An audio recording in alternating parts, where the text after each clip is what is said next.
You probably think measuring your blood pressure is simple. Sit down, wrap a cuff on your arm, press a button, and whatever number pops up is the truth. But what if I told you that most blood pressure readings are wrong? Not just a little bit wrong, but wrong enough to change a diagnosis, put you on medications you don't need, or even miss a dangerous condition. Let me show you a common scenario. A patient walks into the clinic, sits down, and within seconds, the cuff is already inflating. That's the first mistake, and it happens almost everywhere. Your body needs time to settle into a true resting state. If you don't sit quietly for at least 5 minutes, your nervous system is still active. That alone can raise your systolic blood pressure by up to 11 points. That's not a small error. That's the difference between having normal blood pressure and being diagnosed with hypertension. Now, imagine the patient starts talking during the measurement. Just a casual chat, nothing stressful. Even that can raise blood pressure by another 7 points. When you talk, tiny muscle contractions happen, and your sympathetic nervous system gets more active. The result is an artificially high reading. So, if you want an accurate number, you have to sit quietly. No phone, no moving around, and definitely no talking for 5 full minutes.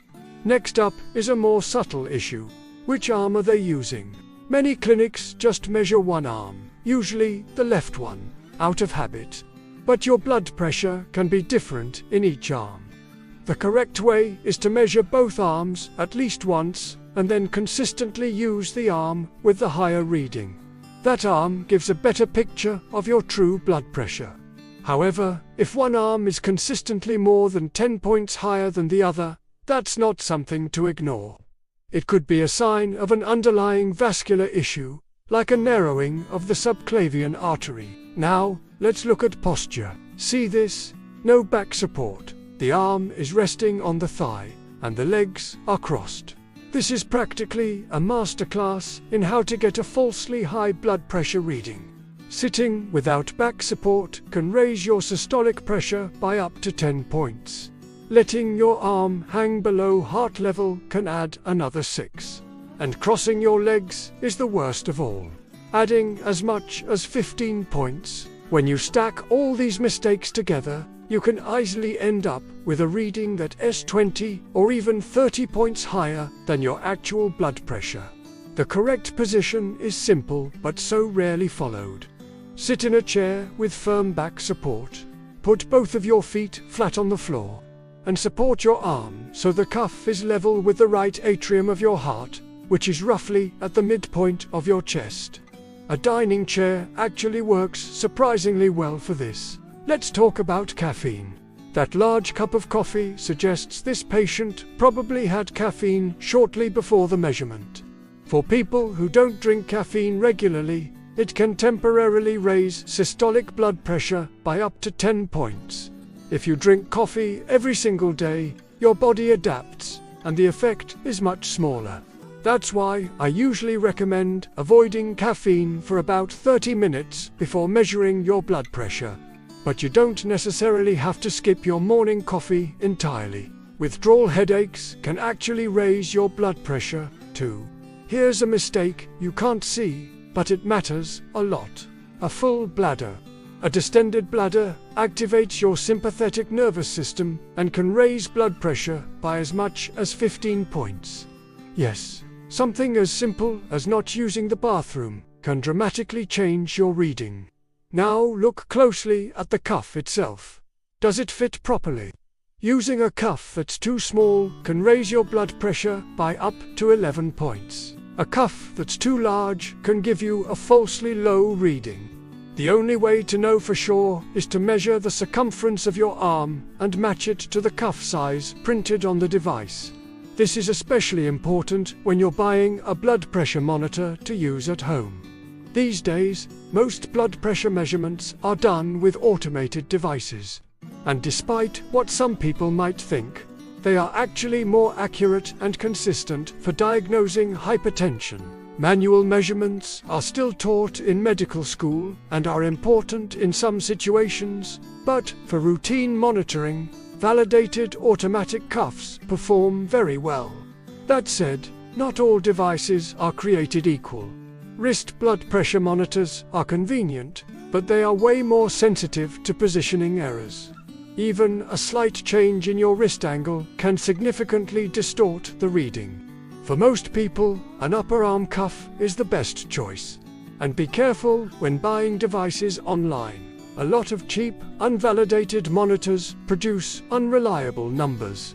I always recommend choosing devices that are on independent validation lists, like the one at validatebp.org. Now, imagine we fix every single one of these technical mistakes. There's still one problem we can't completely control: the clinic environment itself.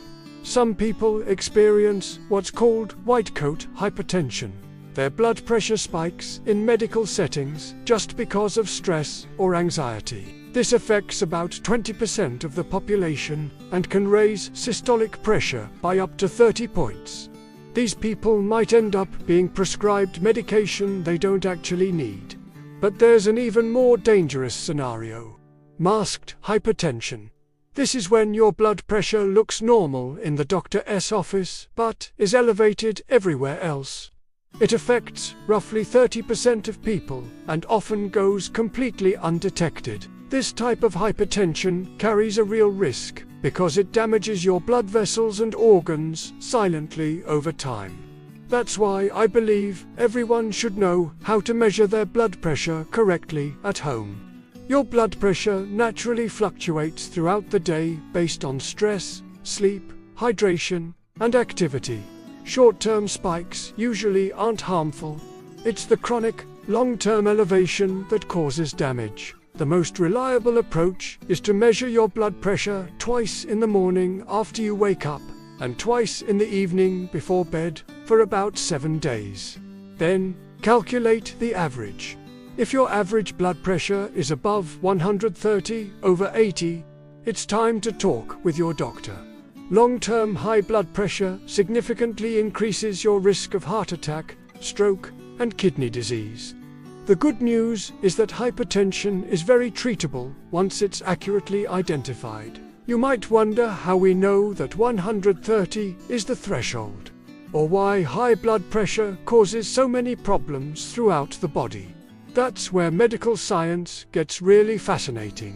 These guidelines come from massive data sets that have been carefully analyzed over decades to find patterns between blood pressure and real-world health outcomes.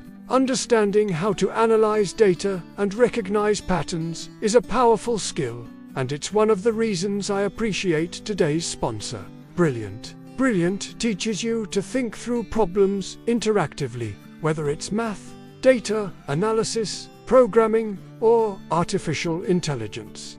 Instead of just memorizing facts, you actively work through concepts step by step, even using real-world datasets from companies like Airbnb and Starbucks. If you want to understand how science and medicine make evidence-based decisions, Brilliant is a great place to start. At the end of the day, your blood pressure is more than just a number on a screen. It's a signal, and if you measure it incorrectly, you risk hearing the wrong message. But if you measure it correctly and understand what it means over time, you give yourself one of the most powerful tools for protecting your long-term health. Thanks for watching, and I'll see you in the next video.